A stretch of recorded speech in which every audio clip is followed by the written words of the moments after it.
भारत की संवैधानिक व्यवस्था दुनिया के लिए एक नजीर है। वर्तमान समय में देश भर के धर्माचार्यों द्वारा सनातन बोर्ड के गठन की मांग की जा रही है और इस प्रमुख तौर पर इसकी अगुवाई कर रहे हैं कथावाचक देवकीनंदन ठाकुर जी। वाराणसी पहुंचे हैं और एबीपी न्यूज पर बातचीत के लिए जुड़े हैं। हम उनसे बात करेंगे। और महाराज जी, हमारा पहला सवाल होगा कि देश में सनातन बोर्ड के गठन की आवश्यकता क्यों पड़ गई? जब हमारे भगवान को भोग में पशुओं की चर्बी खिलाने लगे और उस प्रसाद के माध्यम से सनातनियों का धर्म भ्रष्ट करने का षड्यंत्र होने लगे और हमारे देवालयों पर आक्रांताओं का आक्रमण होने लगे, और उसके बाद भी अगर कोई हमसे पूछे कि सनातन बोर्ड की क्या आवश्यकता है, तो फिर तो ये हो जाएगा कि भैंस के आगे बीन बजाने से जैसे कोई लाभ नहीं। वैसे बता भी देंगे तो भी सुनने वालों को कोई लाभ नहीं होगा। क्या समझेंगे वो? हमारे साथ डे बाई डे अनर्थ हो रहा है, हिंदुओं के साथ में डे बाई डे, और पूरे विश्व में हो रहा है। और हम जैसा कोई सहनशील नहीं, हम सहते भी हैं। और जब अपने आप को बचाने के लिए बात आती है तो फिर हमारा कहते हैं कि ये तो गलत है। सनातन बोर्ड बचेगा, अगर सनातन बोर्ड बना तो सनातनी परंपराएं बचेंगी, पूजा व्यवस्थाएं बचेंगी, जो कि हमारा मौलिक अधिकार है। और हमारा धर्म भ्रष्ट करने का किसी को राइट नहीं है। किसी को मीन्स ना आपको, ना मुझे, ना वो किसी थर्ड पर्सन को। तो जब किसी को नहीं है तो कैसे ये षड्यंत्र किया जाएगा कि मुझे मेरा धर्म भ्रष्ट किया जाए प्रसाद में या कुछ भी। मुझे एक कहानी याद आ रही है। मीरा को मारने के लिए राणा ने भगवान का चरणामृत बनाकर विष भेजा था। उससे तो प्राण जाते। हालांकि भगवान ने बचा लिया मीरा को, उसका असर भगवान को हुआ, मीरा को नहीं हुआ। पर इन लोगों ने ना प्राण लेने का प्रयास नहीं किया, हमारा धर्म नष्ट करने का प्रयास किया, जो हम सब के लिए दुखदाई है, कष्टप्रद है, और उसे बचाए रखने की हमारी जिम्मेदारी है। महाराज जी, व्यासपीठ से भी आप जब बोल रहे थे तो हमने सुना कि क्या लगता है धार्मिक स्थलों की भी सुरक्षा होगी अगर सनातन बोर्ड का गठन होता है? देखिए, मैं आपको बताता हूँ, मैं कुछ बिंदु सनातन बोर्ड के जो रहेंगे वो ये हैं कि वैदिक परंपराओं के अनुसार मंदिरों का संचालन होगा, ठीक है। और सनातनी मंदिरों का सरकारी नियंत्रण नहीं होगा। उनका रख रखाव, जितने भी हमारे मंदिर हैं, देवालय हैं, पूजा स्थली हैं, उन सब का रख रखाव वो हमारा जो सनातन बोर्ड करेगा। असहाय परिवार जो हैं उनकी सहायता भी हम लोग इसी सनातन बोर्ड के माध्यम से करेंगे। सनातन बोर्ड का अपना एक न्यायालय होगा, जैसे वक्फ बोर्ड में है, वो उसकी देखभाल करेगा। कृष्ण भूमि का निर्माण ये करेगा। जो कृष्ण भूमि आज केस चल रहा है उसका निर्माण ये, जैसे ही सनातन बोर्ड बनेगा बात खत्म हो जाएगी सर। अपने आप कितने केसेस सुलझ जाएंगे, कोर्ट के तमाम केस सुलझ जाएंगे। कृष्ण भूमि का मंदिर का निर्माण हो जाएगा इसमें, और इसमें गुरुकुलम तैयार करवाए जाएंगे, इसमें गौशालाएं तैयार हो। जो बड़े बड़े मंदिर हैं जहाँ पे अच्छी खासी जमीन है, अच्छी खासी व्यवस्थाएं हैं, अभी तो वो पड़ी हैं, कोई यूज ही नहीं उनका, तो उनके द्वारा गौशाला बनाई जाएंगी, उनके द्वारा गुरुकुलम जो मॉडर्न होंगे, जो इंग्लिश भी बोलेंगे बच्चे वहाँ, आज के युग से कदम मिला के चल सके। सरकार से भी मांग करेंगे कि गुरुकुलम को SC बेस, जो वो जो क्या बोलते बोर्ड होते हैं ना पढ़ाई के, कौन से होते हैं, BC क्या बोलते हैं उसको, CBSE, जो भी होता है हमें नहीं पता, हम अंग्रेजी तो पढ़ गए नहीं कभी। तो जो भी उनके एजुकेशंस के बोर्ड होते हैं उनसे वो कनेक्ट करेंगे, और हम उन गुरुकुलम के माध्यम से अपने बच्चों को संस्कार भी देंगे और एजुकेशन भी। यानी देश के तमाम विवादों के समाधान के लिए भी सनातन बोर्ड आवश्यक है। मुझे लगता है कि जो आज हिंदू जिन समस्याओं से जूझ रहे हैं, अगर वो सनातन बोर्ड बना और बन जाए, जो कि आशा भी है बनेगा ही, तो हमको लगता है हिंदुओं की जो आज की 90% प्रॉब्लम्स हैं वो खत्म हो जाएंगी। महाराज जी, कहा यह जाता है कि वर्तमान समय में सनातनियों की सरकार है। बीते 10 वर्षों में भी हमने देखा, तो क्या लगता है कि आपकी जो ये आवाज़ है वो सरकार सुन रही है? नहीं सुन रही होती, अगर नहीं सुन रही होती तो मुझे लगता नहीं कि शायद आप लोग मेरे पास में भी आते। कहीं ना कहीं तो सुन रही है। अगर सुन रही है इसका मतलब आप तभी मेरे पास में आप पहुंच भी पा रहे हैं। दूसरी बात यह है, जब तक बच्चा रोएगा नहीं माँ दूध नहीं पिलाएगी। सरकार वो नहीं देगी। सरकार क्यों करे, बैठिए, जो कर उसके मन में आ जाएगा वो कर देगी।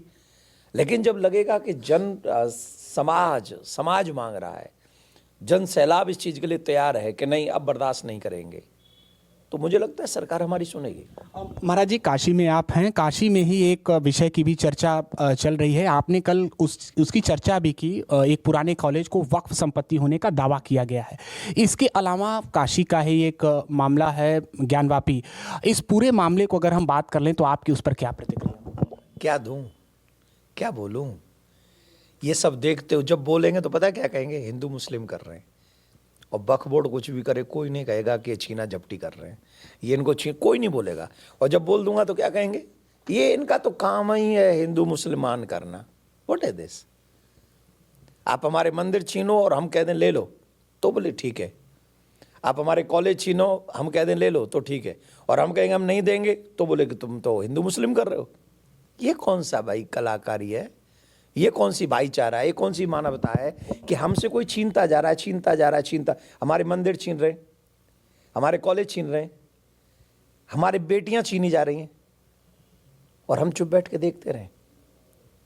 इसका मतलब हम मानव हैं कि नहीं? हम पशु हैं क्या? अगर हम मानव हैं तो इसके लिए हमें आवाज़ उठाना पड़ेगी। महाराज जी, बांग्लादेश में जो कुछ भी हो रहा है, वहाँ के धार्मिक स्थलों पर जो हमले की सूचना आई, इसके अलावा वर्तमान समय में कुछ धर्माचार्यों के भी हिरासत में लेने की जो बात कही गई, क्या लगता है वहाँ की सरकार पूरी तरह से कुछ भी नियंत्रण करने में सफल नहीं है? वहाँ की सरकार जो करना चाह रही है शायद वही हो रहा है। वहाँ की सरकार तो यही चाह रही है कि हिंदू यहाँ से निकल जाएं या बचे हुए हिंदू मर जाएं। तो समाधान क्या है महाराज? समाधान तो पूरे विश्व पटल को ये देखना चाहिए कि हिंदुओं पर अत्याचार जो हो रहा है, यूएन मौन होके बैठा हुआ है।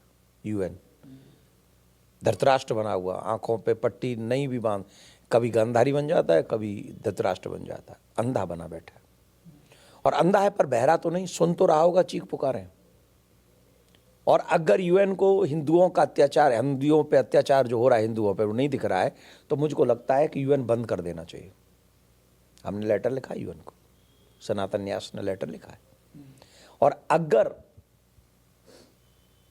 यूएन नहीं कोई काम करता है, मैं तो कहूँगा कि भारत सरकार भी ऐसी प्रयास करे जिससे यूएन वहाँ पर शांति सेना भेजे।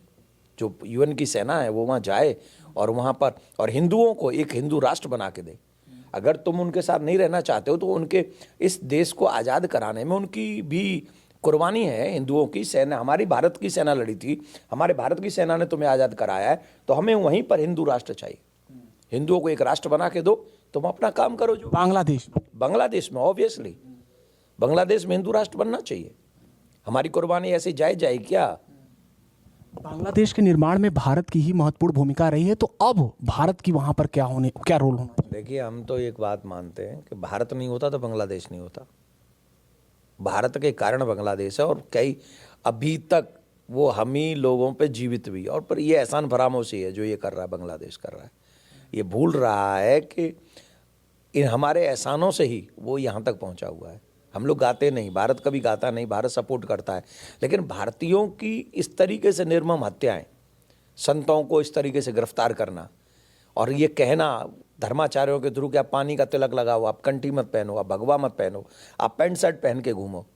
What is this? ये क्या है? ये यूएन एकदम ब्लाइंड होके बैठ गया, पूरा विश्व एकदम ब्लाइंड होके बैठ गया और हम लोग शांति से बैठ जाएं? नहीं बैठ सकते। और ये भारतीय सनातनियों से भी हम निवेदन करेंगे।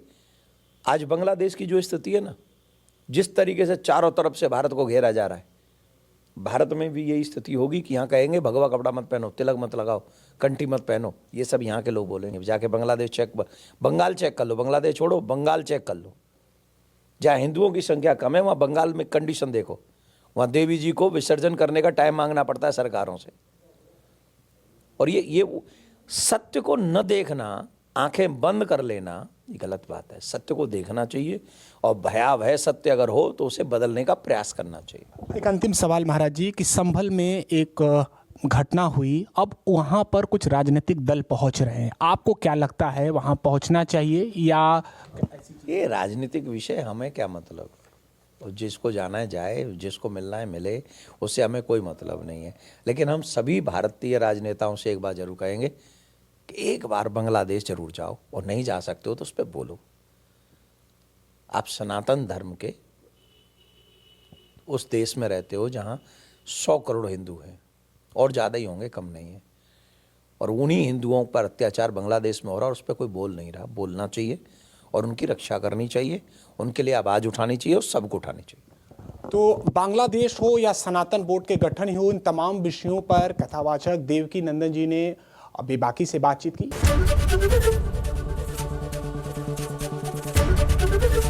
एबीपी गंगा, खबर आपकी, जुबान आपकी।